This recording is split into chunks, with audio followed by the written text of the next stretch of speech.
Westmore Observatory, calling dirigible Chandro.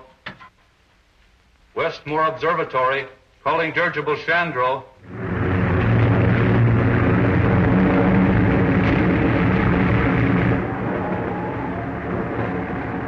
Not scared, are you, buddy? Well, I guess I was a little scared before you got above that blizzard. Keep a secret? Yes, sir. So was I. Well, I'm still scared. What for? We're up so high we can hardly breathe, and we're about to run out of oxygen. Westmore Observatory, calling dirigible Chandro. Flying too low now.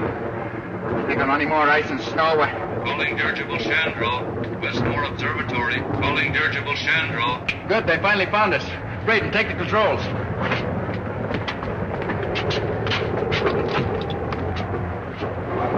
Dirigible Chandro entering. Go ahead, Westmore. I've contacted Miss Buck's voice. Hello, Chandro. Is that Lieutenant Rogers speaking? Buck Rogers to you, Professor. Hello, Dad. We're having a swell time. Are you all right, Buck? Where are you? Okay so far, sir. Still riding above the blizzard. What's your exact position? Can't say. Within about 300 miles, sir, on account of drift. Holding about 40,000 feet elevation. Have to stay here until we ride out the storm area. Think we can do it. Breathing is getting hard.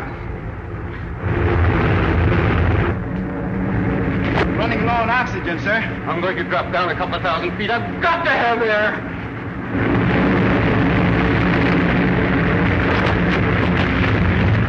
Throw out ballast. We're losing altitude. We're going down where we can breathe. Are you fool? We're loading down with ice. Maybe too late now to lift this weight. No, Professor. We've dropped down into the storm. Buck's trying to climb out, but he can't make it. What are you going to do? Bail out before we crash! Stop him, Mitchell. He'll freeze to death before he lands. That's better than dying in here like rats.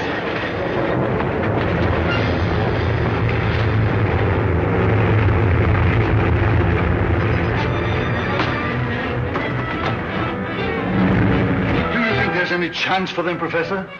I'm afraid they're likely to crash, but there is one chance. Hello, buddy. Can you hear me? Yes. Then listen carefully. Do you remember that tank of Navano gas I put aboard just before you took off? Yes, sir, I do. If you're forced down, will you promise me to turn the lever on that tank as far to the right as you can, buddy? Yes, sir, I will. No, I don't get it. What is Navano gas? It's a recent discovery of the professor's. A gas that induces suspended animation. Suspended animation? Well, that's a lot of hokum, isn't it? Like perpetual motion and... Show it.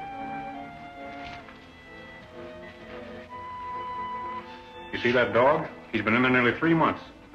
What's strange about that? He's dead, isn't he? He's neither dead nor alive for the time being.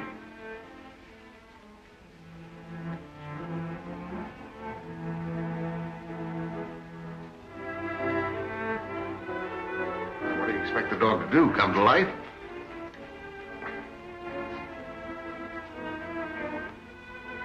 Here, feel with his heart. Why, it's starting to beat. I put a tank of that gas aboard the Chandro as a precautionary measure. If they were forced down in some inaccessible spot, I hoped it would sustain their lives until relief ships could rescue them.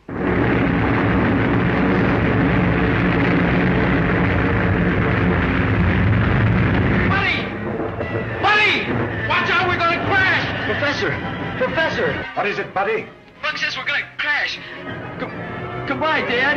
Ask Buck for his approximate latitude and longitude.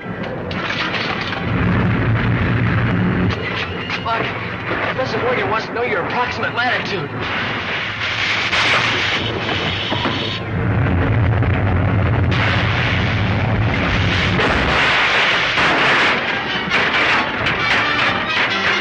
What's happened? Hello, Chandro. Hurt bad, buddy? Oh, not much.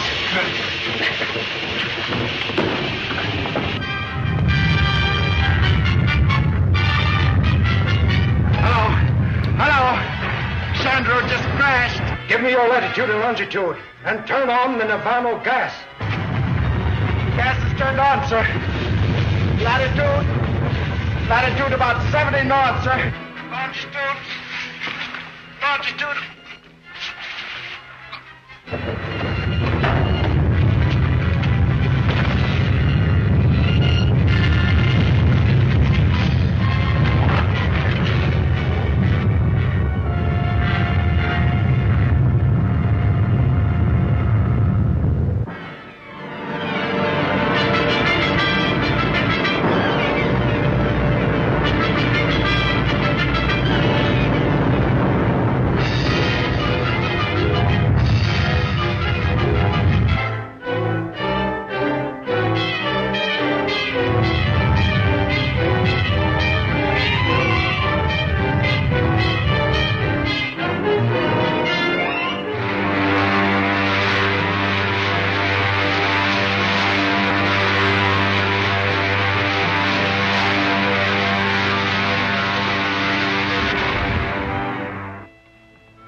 You were right, Lacey. It's the remains of some ancient type of spaceship.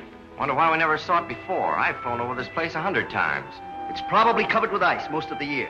Let's take a closer look.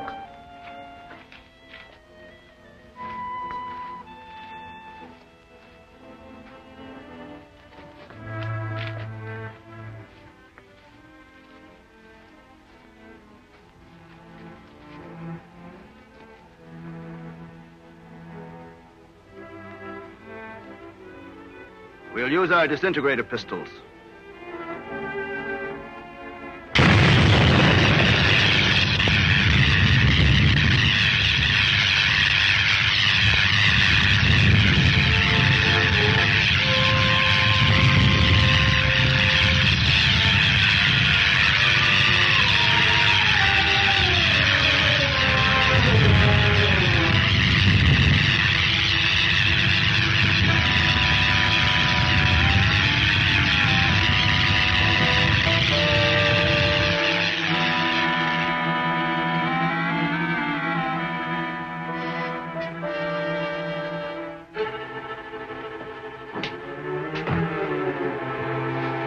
Like some sort of gas.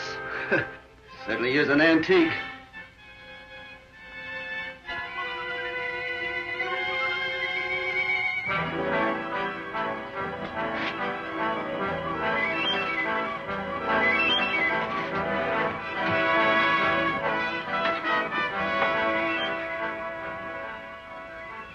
They're in a perfect state of preservation. Must have been frozen since the ship crashed.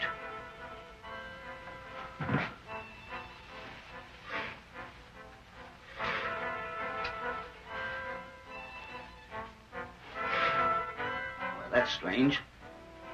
Body's almost natural temperature. Let's get them out of here. This gas is making me drowsy. Well, take hold of his feet.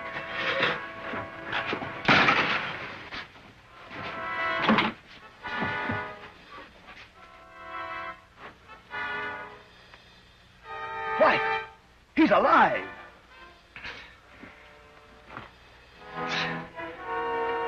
Sure, I'm alive. What's wrong with you?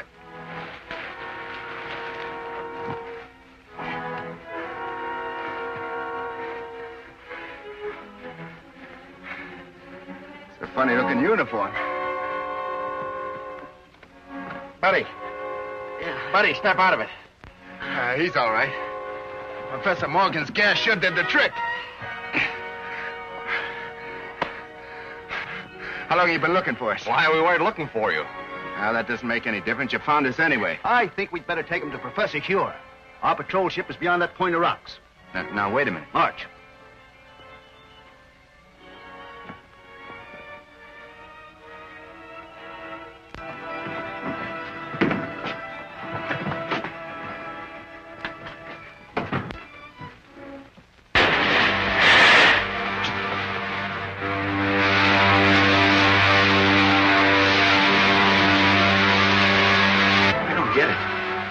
Ship's at least 100 years ahead of anything I ever saw.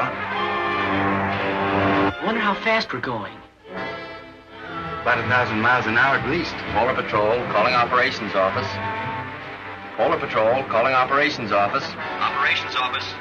Go ahead, Polar Patrol. Golly, they sure dial in quick. Put this call through to Scientist General Huer. It is urgent. One moment. Go ahead.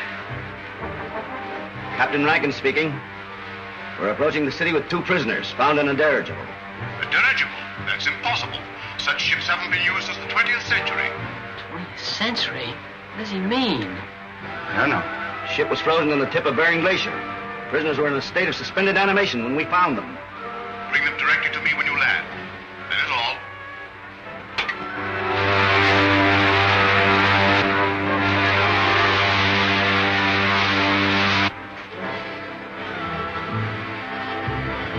Look, we're gonna crack up.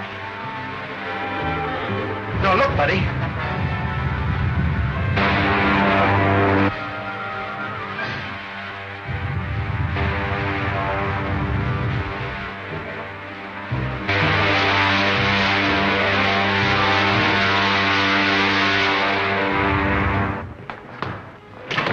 Scientist General suspects her. You're to come directly to his headquarters. Thank you, Lieutenant.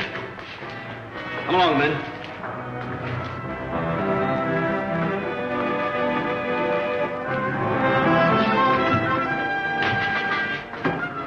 Come on.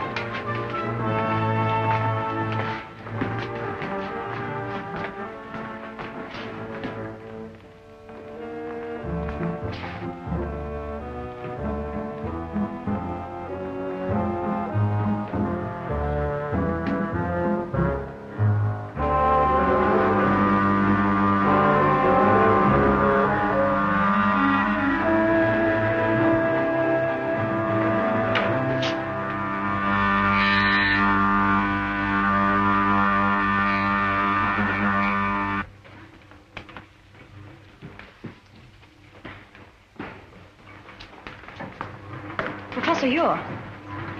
So what kind of an elevator is that, anyway? By radioactivity, it breaks down the atoms of the body to their component parts, and reversing polarity reassembles them wherever desired. Take my place, Lieutenant Deering. Follow our spaceship through the televi. How did you come to be in that dirigible? I was in command. We'd taken off from New York and were making a transpolar flight around the world when... What year was that? 1938. 1938? Impossible. Let me verify that.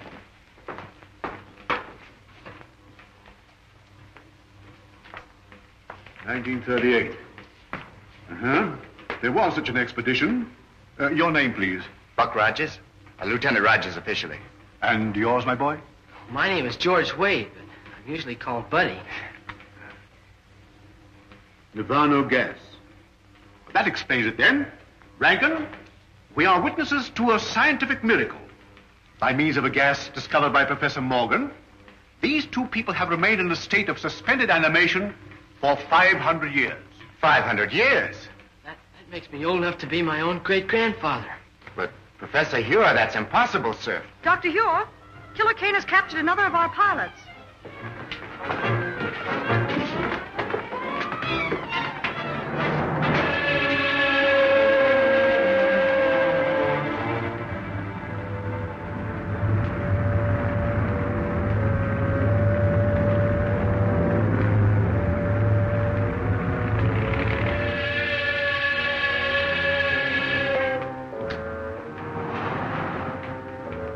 You may save yourself considerable discomfort by telling me where to find the entrance to the hidden city.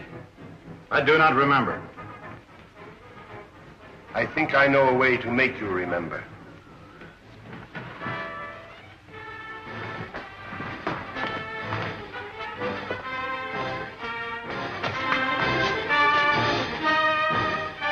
Look into that instrument. Look into it. Those men were once pilots of Dr. Hure's ships. Now they are living robots. Men robbed of all willpower while they wear the helmets I had designed for them. Shall I have you measured for a robot's helmet? Or will you tell me where the entrance to the hidden city is? I do not remember. Take him away. I don't understand, sir. Who is this man called Killer Kane? He is the result of the stupidity of the men of your century. You failed to stamp out lawlessness, and in the end, the criminal became stronger than the law. Racketeers, you call them. Today, they rule the world as cruelly as they ruled their gangs in your day. Well, isn't there any chance of help from an outside source? Only from men on some other planet. Another planet? Well, that doesn't sound very hopeful. It could be, but our spaceships seem unable to slip through Kane's air blockade. We've lost 5 thus far trying it. You mean you actually have ships that can travel from planet to planet? Of course. And if you have ships that can travel that far, you know, I think I know a way of running that blockade. Well, if you have any plans, I'm ready to listen to them. But to me, it seems much hopeless. Am I right, Marshal Craig, in assuming that you can operate a plane from the ground at such a distance, mind you, by means of radio? That's correct, Rogers. Well, then, sir, why don't you send up such a ship as a decoy? While Kane's patrol is following it, I can slip through in a spaceship and get help from Saturn. We've already lost too many ships and crews. We can't afford to try it. It seems to me you can't afford not to try it, sir. Rogers is right, Marshal. Unless we get help from Saturn, our cause is lost. Very well, sir. You're in charge. Thank you very much. Lieutenant Deering, you will go with Rogers to establish a means of communication with Saturn, if you do get through to that planet.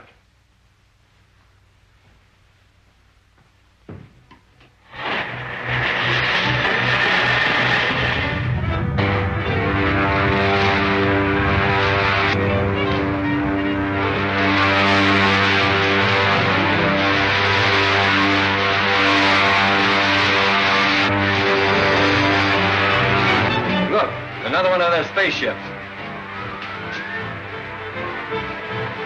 Patrol ship 7-4 calling 60,000-foot patrol.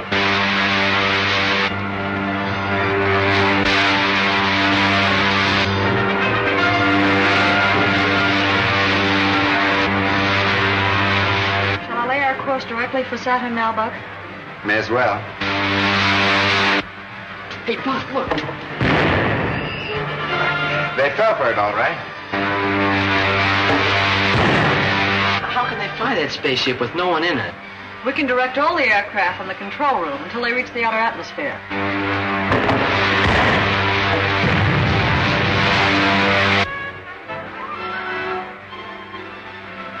Don't think we'll run into any more trouble. Why don't you take a nap, Wilma? I'll take the controls. Thanks very much.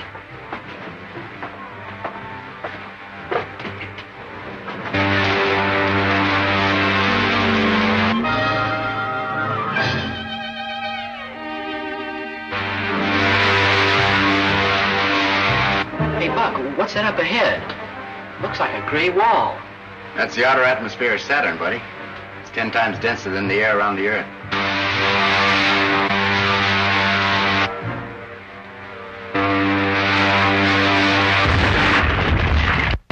What was that? I don't know. Look, it's two of Killer Kane's ships coming up fast behind us.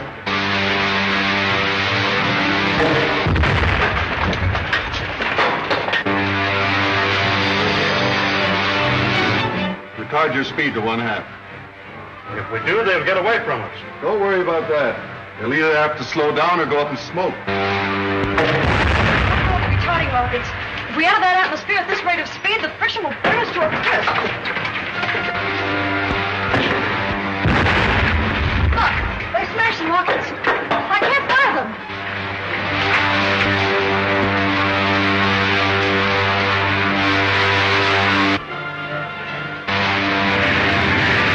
Help me open the release valves in the oxygen tanks.